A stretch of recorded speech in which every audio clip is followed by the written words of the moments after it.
Mon côté de l'histoire. En juin, ma femme de 19 ans a dit qu'elle n'était plus heureuse et si rien ne changeait, elle voulait divorcer.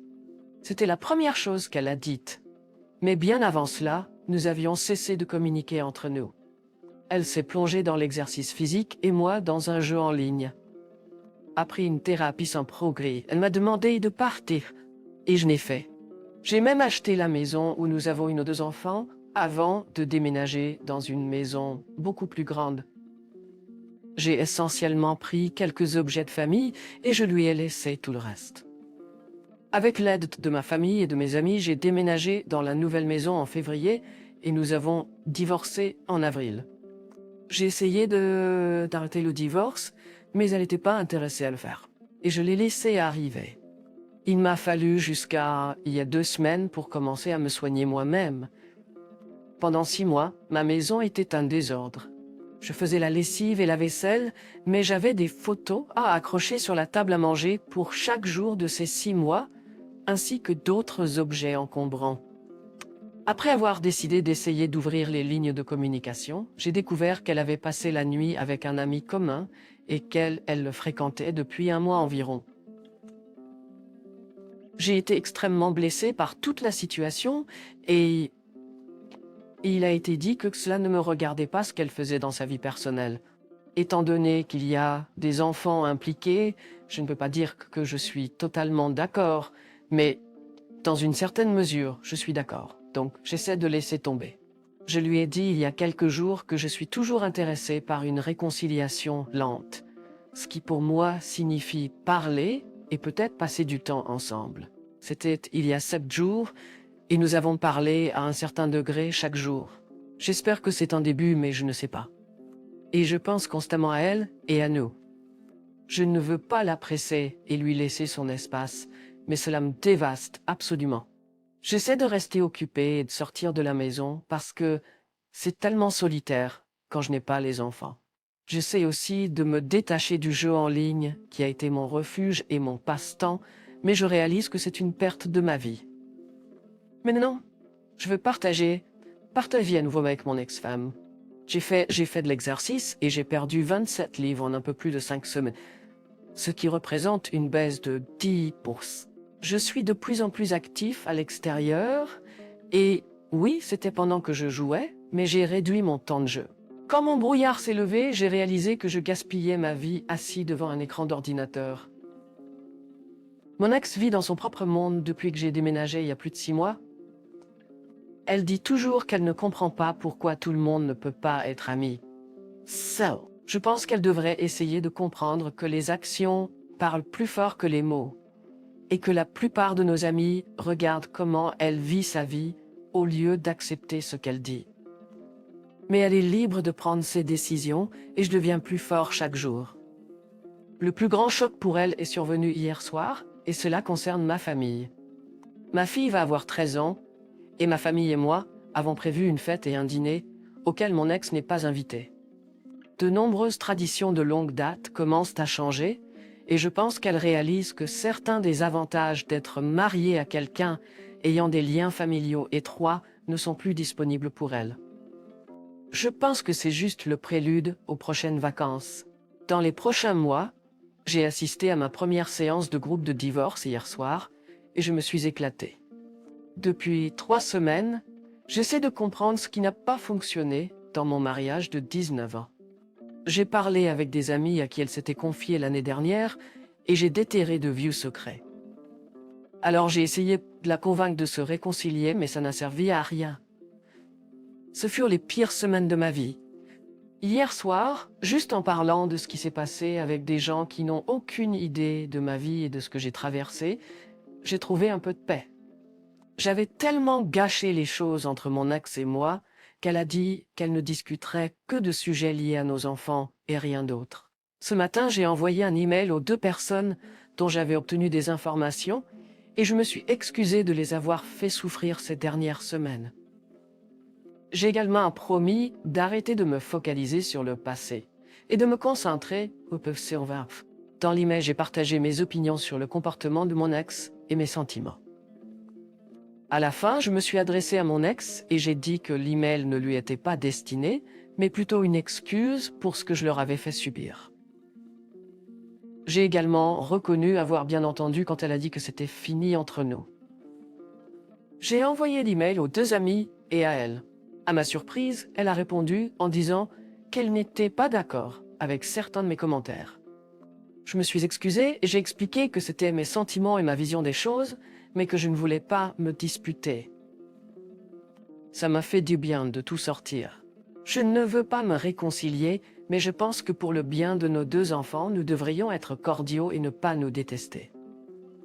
J'ai l'impression de l'avoir ramené un peu vers le milieu, donc j'ai accompli mon objectif pour aujourd'hui. Pour demain et les jours suivants, je ne lui poserai pas de questions stupides comme « Comment s'est passée ta journée ?» Et je la laisserai être qui elle veut être. Je continuerai mon chemin vers la guérison. Donc j'ai décidé que la meilleure façon de passer la journée était de m'assurer de ne pas être seule à la maison trop longtemps. Demain, je commencerai à faire du bénévolat à la banque alimentaire locale.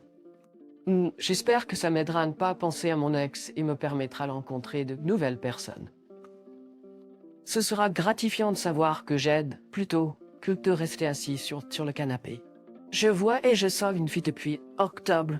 Nous parlons et nous envoyons des messages tous les jours et nous nous voyons environ 2 fois par semaine. C'est là que je suis un peu mal à l'aise. Je pense qu'elle veut passer plus de temps ensemble, mais j'aime les choses comme elles sont. Je ne suis pas sûre de comment aborder le sujet. C'est la première fille que je fréquente depuis mon divorce. J'aime ce que nous avons, mais j'ai aussi l'impression que les chances que la première personne que je rencontre soit la bonne sont minces. Je suis inquiet de lui faire du mal en disant quelque chose, mais je suis aussi inquiet que si je ne dis rien, ça empire les choses. Soir, je dîne chez elle. Mon intention est d'être ouvert et honnête sur où j'en suis et comment je me sens à propos d'elle et de nous. Je sais que je vais probablement bafouiller, mais au moins elle saura mes sentiments et ma confusion.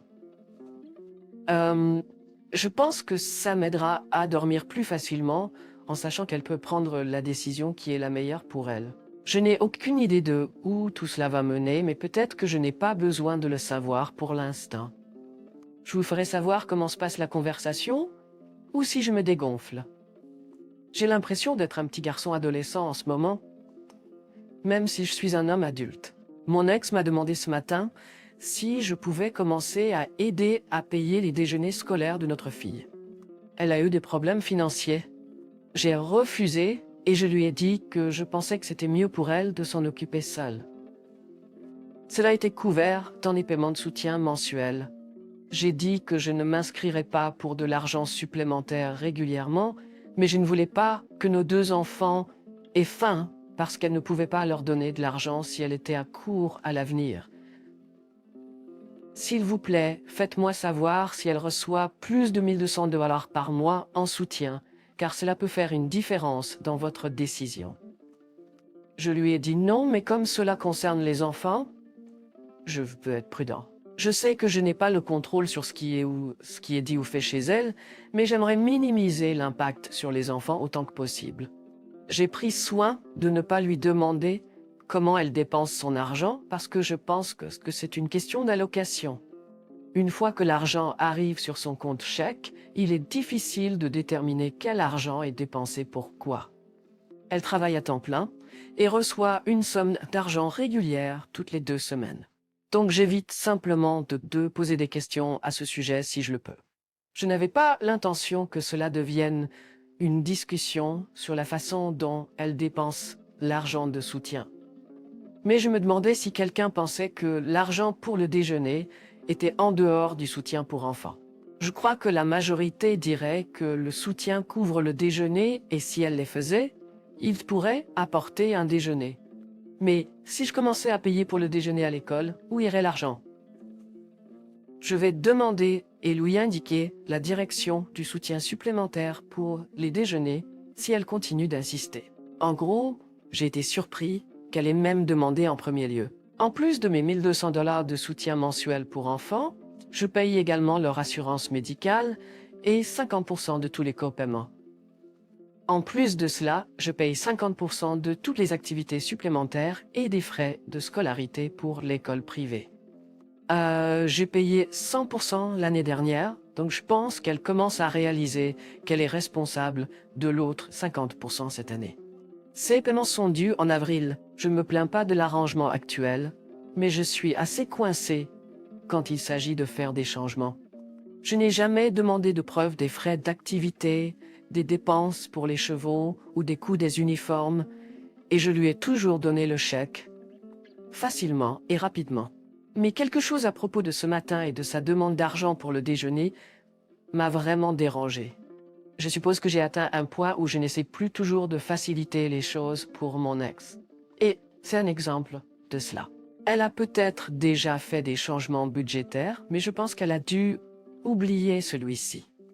Notre enfant aîné a eu 16 ans ce mois-ci et a parlé de passer son permis de conduire. Je lui ai déjà dit que le parent ayant la garde est responsable de l'assurance automobile, donc elle peut aussi ressentir la pression.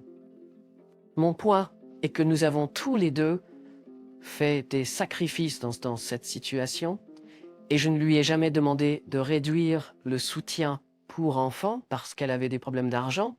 J'ai toujours pris cela comme ma responsabilité de payer. Je comprends qu'elle n'en a pas eu une vie facile, mais elle n'a pas non plus à faire face au coût du déménagement et à créer un environnement sûr et confortable pour les enfants parce qu'elle est restée dans la maison. Peut-être qu'elle mérite un peu de crédit pour cela, mais je peux vivre sans. Je vais arrêter de m'attarder là-dessus et continuer à tenir bon pour l'argent du déjeuner et essayer de résister à toute nouvelle demande de mon ex. Chaque situation est différente et nécessite une réflexion attentive. Il s'agit de la vie de nos enfants, et je ne pense pas que nous puissions avoir une règle générale, car les choses changent constamment. Je fais de mon mieux pour mériter cette déclaration de mes enfants un jour. Même si je n'étais pas là à 100%, ils ont réalisé que je les soutenais toujours à travers cette situation actuelle, ainsi que dans leur vie. J'ai été un peu surpris que ma fille de 13 ans n'ait aucune idée que je donnais de l'argent à sa mère chaque mois, pas qu'elle ait besoin de le savoir. Une partie de moi a vu cela comme un excellent travail accompli par moi et mon ex, que nous avons réussi à protéger l'innocence d'une fille de 13 ans de l'impact financier du divorce. Mon inquiétude maintenant est que les problèmes financiers de sa mère deviennent de plus en plus apparents et que je ne serai pas là. Pour moi, l'impact du divorce sur les enfants est le pire. Je peux contrôler comment je fais face aux changements dans ma vie, mais je ne peux pas contrôler la leur. Le mieux que je puisse faire est de leur fournir un bon environnement lorsqu'ils viennent me voir, de rester actifs dans leur vie, d'être ouvert et honnête avec eux, et de respecter ma responsabilité financière qui a été convenue au tribunal de divorce. Si je suis capable de le faire, je serai fier de moi. Elle a maintenant commencé à me demander de l'aider à amener les enfants là où ils doivent aller, comme faire les courses ou des activités extrascolaires pendant ces soirées. Je n'ai aucun problème avec ça, car c'est comme un jour ou un moment supplémentaire et que, juste pour me défouler, mais c'était sa décision d'être parent célibataire, pas la mienne. J'essaye de laisser partir tous les sentiments que pour elle et j'aimerais qu'elle ne demande plus rien. D'un autre côté, je déteste que les enfants soient pris au milieu de quelque chose sur lequel ils n'ont aucun contrôle. Je sais qu'ils le sont déjà, mais j'aimerais que ce soit aussi gérable que possible pour eux. Juste un peu frustré, je suppose. Ce week-end, nous avons tous les deux assisté à une fête d'un ami commun avec nos nouveaux partenaires. Mon ex n'avait jamais rencontré ma petite amie et s'est assise juste à côté d'elle en lui parlant comme s'ils étaient de vieux amis. Qu'est-ce que c'est que ça? Ma petite amie a bien géré la situation et nous en avons parlé après, mais elle était un peu mal à l'aise pour le mois. Mon principal problème à gérer est mes finances que j'ai vraiment besoin de mettre sous contrôle. J'ai toujours de l'anxiété à ce sujet et j'ai pris quelques petites mesures, mais je dois être plus productif sur cette question. À part ça, je devrais aller bien. Je n'arrive pas à arrêter de penser que ma vie serait meilleure si j'étais toujours mariée. Je n'arrive pas à me souvenir des mauvais moments autant. Je suppose que c'est là que j'ai besoin d'aide. J'ai besoin d'un meilleur mantra ou quelque chose du genre. Je pensais peut-être essayer quelque chose comme si tu es célibataire et heureux, tape des mains, une sorte de dérivé de la chanson pour enfants, mais c'est un peu ringard. Ça ne m'aide tout simplement pas. J'essaie aussi de jouer plus au golf avec des amis, de passer du temps de qualité avec mes filles quand je les ai, et de passer du temps avec ma petite amie. Puis je pense peut-être que je me disperse trop et que j'ai besoin de me calmer et de me détendre plus. Mais quand je me détends plus, j'ai tendance à penser à toutes les choses que je devrais faire, comme la lessive, la vaisselle et l'entretien de la maison. C'est un cercle vicieux. Je pense peut-être que je dois créer un calendrier où je dis le lundi c'est la soirée des enfants, le mardi c'est la soirée des parents-sœurs, le mercredi c'est la soirée de golf, le jeudi c'est la soirée de ma petite amie ou quelque chose comme ça. J'ai l'impression de devenir plus fort et meilleur, mais j'en ai marre de trop réfléchir à tout.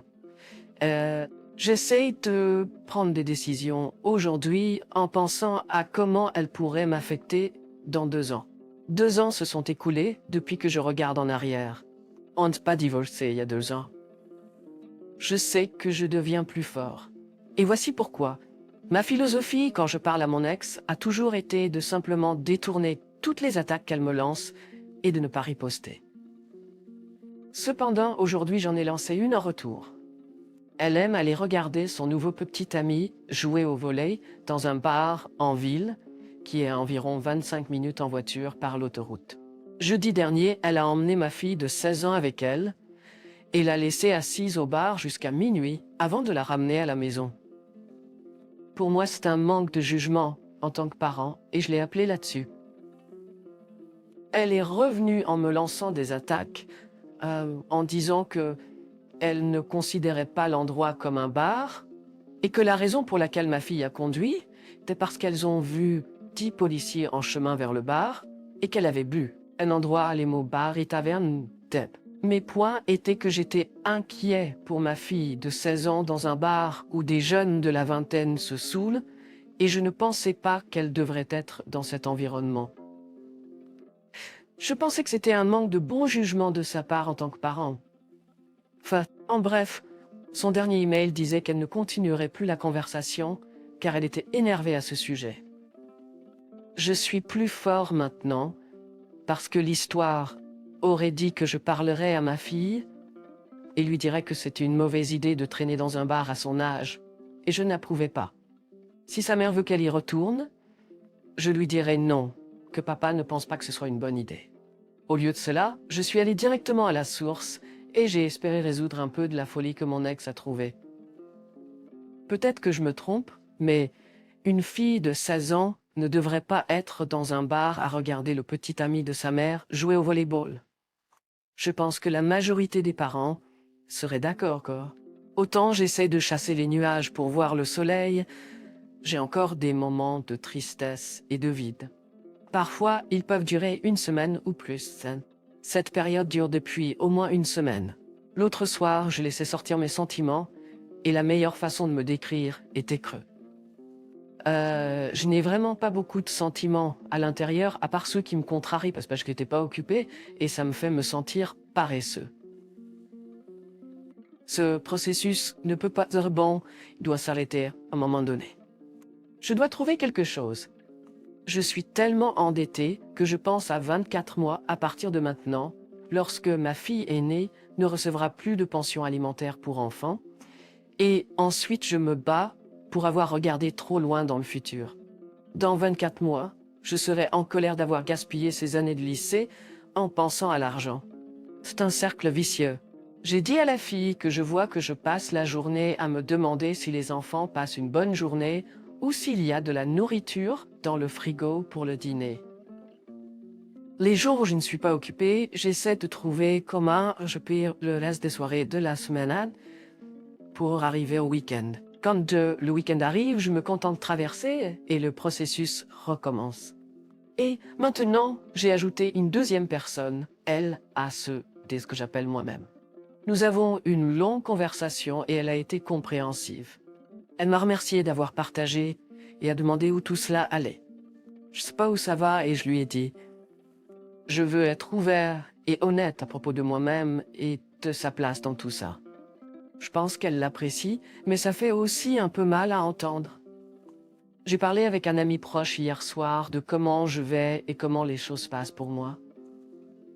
Je lui ai dit que les choses commencent à s'améliorer et que je me porte plutôt bien jusqu'à présent.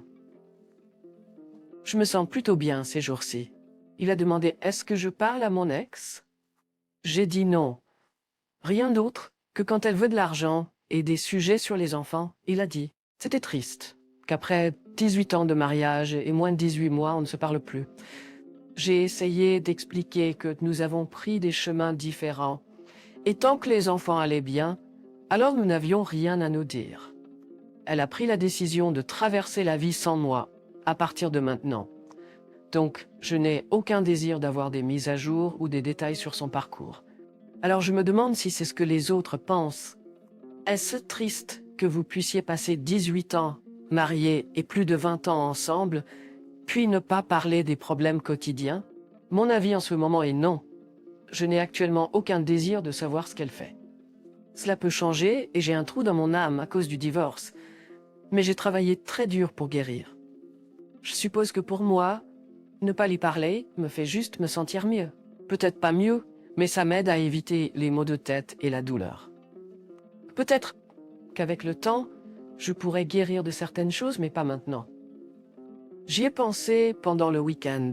Je suppose que ce qui a commencé le silence était quand j'ai voulu parler de ce qui s'était passé, pour essayer d'avoir de la clarté.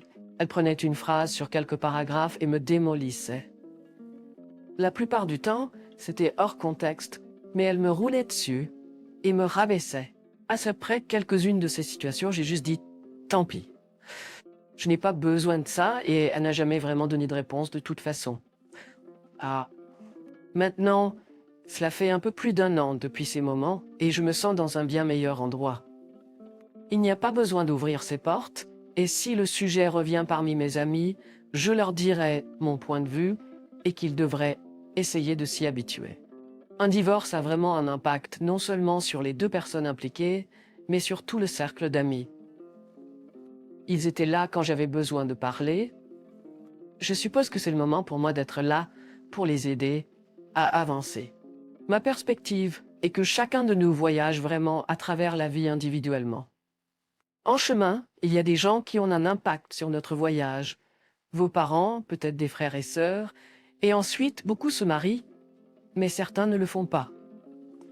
C'est une décision individuelle de se marier. Si vous vous mariez, le mariage est entre deux personnes qui choisissent de passer le reste de leur voyage ensemble. Ou du moins, c'est ce que nous pensions, mais cela ne change pas le fait que vous êtes sur votre propre chemin. Cela signifie simplement qu'il y a quelqu'un d'autre qui marche à côté de vous. Mais ils ont toujours leur propre perspective sur les mêmes événements que vous rencontrez tous les deux. Un divorce est l'une des personnes qui choisit de partir et de marcher sur un chemin différent. Cela peut faire mal, et c'était le cas dans ma situation. Je voulais continuer à marcher sur mon chemin avec mon ex. Elle ne le voulait pas, et cela pour moi est triste, mais je ne pouvais pas changer le fait, et après un moment, j'ai arrêté d'essayer. En pensant de cette façon, cela m'a semblé me permettre de laisser partir et d'essayer de vivre de nouvelles expériences sans elle. Mon voyage est maintenant séparé du sien, comme c'était le cas avant que nous nous rencontrions. Nous avons un passé ensemble sur lequel nous pouvons réfléchir, mais notre progression vers l'avant est maintenant très différente l'un de l'autre. J'appelle cela ma guérison, et comme je l'ai dit, cela a pris beaucoup d'heures pour essayer de comprendre et de développer cette perspective. Nous avons chacun nos propres façons. Si vous pouvez en trouver une pour vous-même, vous serez dans un meilleur endroit qu'actuellement. Environ un an plus tard, je suis presque 2 ans divorcée et je vois une femme. Je vois une femme depuis environ 18 mois. Je sais que tout le monde progresse à des vitesses différentes. J'ai été très ouvert avec elle sur mes sentiments et mon passé, ce que je pense est important. J'ai eu des hauts très hauts et des bas très bas. Chaque jour est nouveau et j'essaie de me rappeler cela au lieu de me concentrer sur le passé.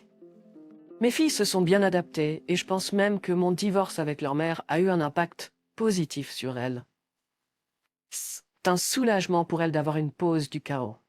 Pour moi, j'ai découvert que rester occupé et essayer d'apprendre de nouvelles choses que j'ai toujours voulu apprendre m'a aidé à traverser. Après un moment, rester assis devant la télé et commander une pizza n'était pas suffisant. Je n'ai toujours pas reçu de réponse sur pourquoi nous avons divorcé, mais le temps qui passe m'a fait réaliser que l'attendre me dévorait et ne viendrait probablement jamais. C'était un énorme obstacle à surmonter, et certains jours, je suis être arrivé. Je ne suis pas sûr comment conclure, mais mon ordinateur portable n'a plus que 10% de batterie, donc je dois trouver quelque chose rapidement. Ma petite amie est le parfait opposé de mon ex et moi. Je suis un gars honnête, peut-être même trop. Je viens d'une famille qui aime prendre quelques bières ou boire du scotch ou du vin après le travail, pendant le dîner ou quelques heures avant le dîner le week-end. C'est ainsi que j'ai grandi et je continue à le faire maintenant moi-même. Ma petite amie, par contre, travaille pour une organisation à but non lucratif et dirige des programmes d'éducation à la prévention des drogues pour les lycéens. C'est tout le contraire, mais j'adore lui parler et mon Dieu, elle peut parler. Elle s'entend très bien avec mes enfants. Allez comprendre. Elle m'apprend une nouvelle méthode et une nouvelle perspective pour parler à mes filles adolescentes, ce que j'adore. Mais il y a aussi un vide que j'essaie de combler encore. J'ai choisi de ne pas parler avec mon ex pour autre chose que les problèmes liés aux enfants. Nous avons des amis communs que j'admire, car ils étaient mis dans une situation difficile à cause de notre divorce, mais ils font un excellent travail en ne prenant pas parti. Le vide, c'est de penser aux jours où nous partions en voyage avec eux pour le week-end ou la semaine et à quel point nous nous amusions en tant que couple et parents. Je sais qu'ils apprécient la compagnie et les conversations de ma petite amie, mais c'est un long chemin pour créer de nouveaux souvenirs. C'est aussi un peu agréable de recommencer à zéro. Une belle histoire pour vous montrer à quoi peut ressembler la vie après un divorce. En bref, ma femme et moi sommes mariés depuis 20 ans et ensemble depuis 23 ans. Nous nous sommes rencontrés notre dernière année de lycée. Notre mariage a été agréable mais rempli de tragédies. Nos premières années ont été difficiles comme c'est normal, mais nous avons eu notre premier enfant après 3 ans ensemble. La vie était belle. Jusqu'au jour où nous avons reçu un appel nous informant que notre bébé de 4 mois avait été blessé chez notre nounou. C'est une très longue histoire, mais je vais la faire courte. Il a subi une lésion cérébrale traumatique après avoir été secoué et est maintenant totalement handicapé et vit dans un établissement de soins. Comment nous avons réussi à traverser ce que nous avons traversé au-delà? Nous savions juste que nous nous aimions et que nous devions continuer. Environ 6 ans après notre mariage, elle a décidé qu'elle voulait obtenir son diplôme d'infirmière. La vie était folle car elle allait à l'école à temps plein, mais nous avons survécu et elle a trouvé un bon travail qui nous a aidés financièrement. Environ 10 ans après notre mariage, nous avons décidé d'essayer d'avoir un autre enfant. Elle a fini par faire une fausse couche. Nous étions toutes les deux dévastées une fois de plus. Environ 1 an plus tard, elle a donné naissance à notre deuxième fils. La vie s'améliorait, mais nous savions qu'il y avait un problème, qu'il n'est pas capable de téter. Il s'est avéré qu'il était né avec une fente palatine et après des investigations plus poussées, nous avons découvert qu'il avait une forme très rare de syndrome. Nous étions une fois de plus dévastés, ne sachant pas ce que l'avenir nous réservait. Il a des handicaps mentaux et physiques que nous devons gérer, mais nous nous considérons chanceux, car les choses avec lui ne sont pas aussi mauvaises qu'elles pourraient l'être. Nos vies ont été remplies de stress et de chagrin. Nous ne sortons pas beaucoup en raison du manque de soutien, et nous ne pouvons pas le laisser avec n'importe qui. Par conséquent, nous ne pouvons pas partir en voyage seuls ou même aller dîner souvent. Ma femme a été diagnostiquée avec une dépression et souffre également d'arthrite rhumatoïde. Elle prend beaucoup de médicaments, ce qui affecte sa vie quotidienne. Elle m'a dit pendant les 2 dernières années qu'elle n'était pas heureuse. Je n'étais pas vraiment heureux non plus, mais je l'aimais tellement que je ne voulais pas abandonner notre relation. Notre vie sexuelle a toujours eu ses hauts et ses bas, mais elle était presque inexistante. La semaine dernière, je lui ai finalement demandé si elle voulait partir. Et elle a dit oui. J'avais l'impression que quelqu'un m'avait arraché le cœur. Je lui ai demandé s'il y avait quelque chose que nous pouvions faire, comme une thérapie de couple, mais elle a dit non et que c'était fini. Elle n'est même plus amoureuse de moi. C'est tout ce que je peux faire pour fonctionner ces jours-ci. Nos vies sont tout sauf normales, et elle a dit que c'est ce qu'elle recherche, la normalité. Nous avions beaucoup de projets et de choses que nous voulions faire dans la vie, mais elle dit que nous ne pourrons jamais faire ces choses, car nous devrons toujours nous occuper de notre plus jeune fils. Elle pense que c'est mieux pour nous deux de partager la garde, afin que nous puissions tous les deux avoir des pauses et avoir l'opportunité de voir, faire et vivre des choses, même si c'est avec d'autres personnes. Je comprends ce qu'elle dit, mais je ne pense pas que ce soit la bonne solution. Je donnerais n'importe quoi pour la garder, mais elle dit qu'elle est physiquement malade à cause du stress de nos vies. Elle veut gérer tout cela de manière civilisée, car nous devrons toujours travailler ensemble pour le bien de notre jeune fils. L'idée qu'elle soit heureuse et qu'elle fasse les choses que nous étions censés faire ensemble avec quelqu'un d'autre me rend malade. J'aime tellement cette femme, mais j'ai l'impression de ne pas avoir le choix de la laisser partir. Elle a même pris rendez-vous avec un avocat pour entamer le processus de dissolution de notre mariage. Nous y sommes allés le jour de la Saint-Valentin, de tous les jours. Nous essayons actuellement de rester dans la maison jusqu'à ce que nous puissions la vendre, mais c'est tellement difficile. J'essaie d'être civile avec elle, mais je suis tellement blessée par tout ça. Environ 1 an plus tard, je suis actuellement en couple depuis 9 mois avec une merveilleuse fille. J'ai 42 ans et j'ai 2 garçons avec des besoins spéciaux de mon précédent mariage de 20 ans. Mon aîné est gravement handicapé et vit dans un établissement de soins 24/7. Mon plus jeune est léger, à moi aussi de 100 ans. Et elle a 35 ans et n'a pas d'enfant, mais elle a 2 Doberman et était mariée depuis 11 ans. C'est une femme merveilleuse et attirante. Nous aimons beaucoup de choses en commun jusqu'à un certain point. Elle est peu exigeante et mène une vie assez simple. Elle ne gagne pas beaucoup d'argent, ce qui me convient car je suis pas riche non plus, mais je gagne bien ma vie. Elle a une personnalité formidable et même s'occupant de moi comme personne d'autre ne pourrait l'imaginer. C'est une fille calme et agréable qui n'a pas besoin d'être au centre de l'attention, ce qui reflète ma propre personnalité. Le lien n'est jamais un problème pour nous. Le seul inconvénient, c'est qu'elle est très casanière alors que je ne le suis pas. Nous ne sommes sortis qu'environ 8 fois pendant toute notre relation. Il semble que fois que je lui demande de faire quelque chose, il y a toujours un problème. Elle ne peut jamais rien faire en semaine, car ses chiens ont été enfermés pendant qu'elle travaille. Donc elle doit être avec eux, car ils ne peuvent pas rester seuls. J'ai mon fils un week-end sur 2, donc nous n'avons que 2 samedis soirs par mois pour sortir. Cependant, elle souffre d'endométriose, donc son temps tombe souvent sur l'un de ses week-ends et elle n'a pas l'énergie pour sortir. Je comprends et c'est bien, mais de temps en temps, quand nous sortons dîner et faire un peu de shopping, nous passons toujours un bon moment. Je n'ai jamais été du genre à rester assis à la maison et je doute que je le serai un jour. Nous ne vivons pas ensemble et avons nos propres prénoms, ça prend du temps. Même si je crois sincèrement qu'elle ferait une excellente épouse, je ne suis pas sûre que ses qualités seront suffisantes pour me rendre heureux. J'ai l'impression que ces chiens ont la meilleure partie d'elle, tandis que moi et mon fils avons toujours ce qui reste.